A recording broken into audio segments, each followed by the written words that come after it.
Hola, bienvenidos a un nuevo Converne. En este video vamos a generalizar la derivada de la función arctangente de z para z complejo. Nosotros ya sabemos lo siguiente, que la derivada de la arctangente de z, la derivada con respecto a z naturalmente, es 1 sobre 1 más el ángulo al cuadrado por la derivada del ángulo que es 1. Y si nosotros aplicamos la regla de cadena, también podemos deducir esto, que la derivada de la arctangente de una función g de z naturalmente derivable es 1 sobre 1 más el ángulo al cuadrado por la derivada del ángulo. Naturalmente, g de z derivable. Por ejemplo, 3. ¿Cuál será la derivada de la arctangente de z a la cuarta más 3i? Entonces la derivada de la arctangente es 1 sobre 1 más el ángulo al cuadrado por la derivada del ángulo. O sea, sería 1 más el ángulo al cuadrado, z a la cuarta más 3i al cuadrado, por la derivada del ángulo que es 4z al cubo más 0. 4. Si yo aquí tuviera, por ejemplo, arctangente al cuadrado de z3, el ángulo que sea z3, ¿cuál es la derivada? Entonces, que quede muy claro, la arctangente al cuadrado de z al cubo es la arctangente de z al cubo por la arctangente de z al cubo. O sea, simplemente esto sería arctangente, que quede muy claro, de z al cubo al cuadrado y todo esto derivado. O sea que para derivar, aquí el cuadrado es por fuera, ¿no? El cuadrado coloquémoslo aquí por fuera. Ah, no, está bien. El cuadrado queda aquí, no la función al cuadrado. Esto es igual a la función al cuadrado y la derivada. Entonces la derivada de esta función sería 2 arctangente de esto a la 2 menos 1 por la derivada de la arctangente. Como quien dice, la derivada de esto es 2 arctangente de z al cubo, el ángulo, por la derivada de la arctangente que es 1 sobre 1 más el ángulo al cuadrado. Como está al cubo, simplemente me queda a la sexta, porque es z cuadrado por z, perdón, z al cubo por z. Este al cuadrado, ¿cuánto vale? Perdón, z al cubo al cuadrado.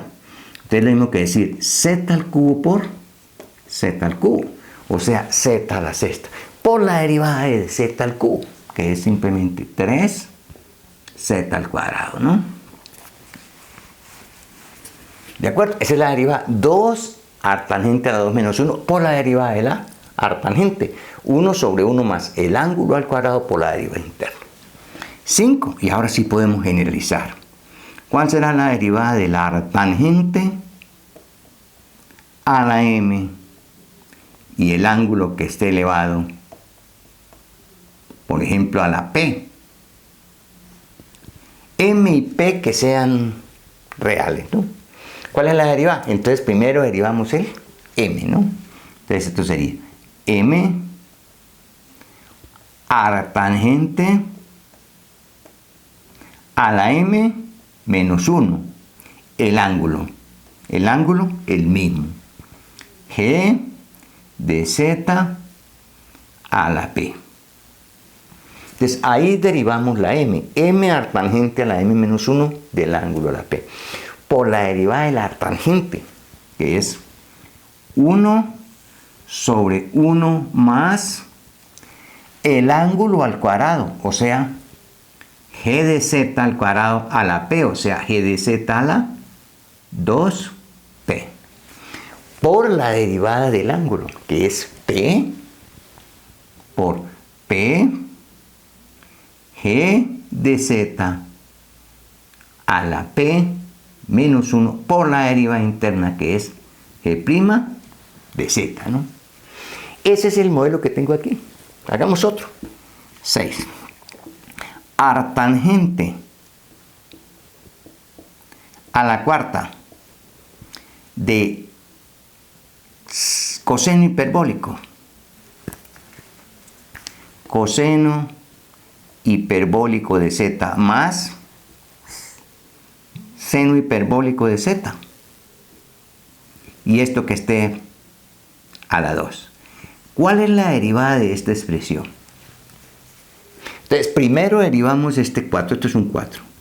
Derivamos el 4. 4 evaluando este ángulo por la derivada del arctangente y luego por la derivada del ángulo. O sea, esto sería igual a 4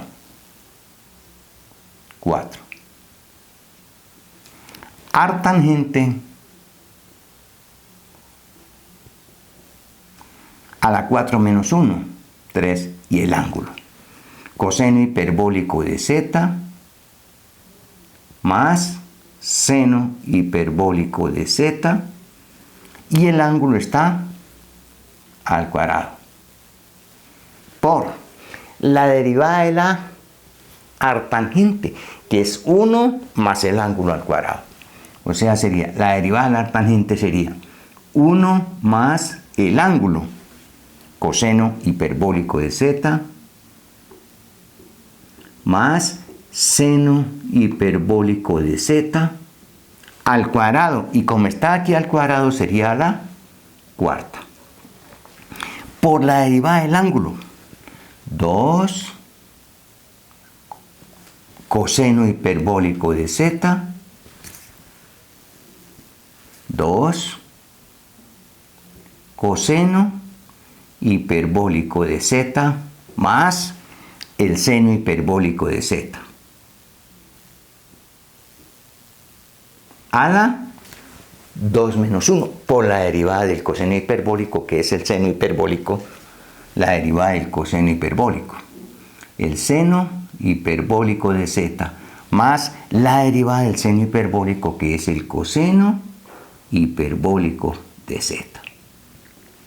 Y ahí tienen la derivada del coseno hiperbólico es el seno hiperbólico y la derivada del seno hiperbólico es el coseno hiperbólico. Ahí tienen la generalización de la derivada de la inversa de la, o mejor, de la arctangente de z, ¿no?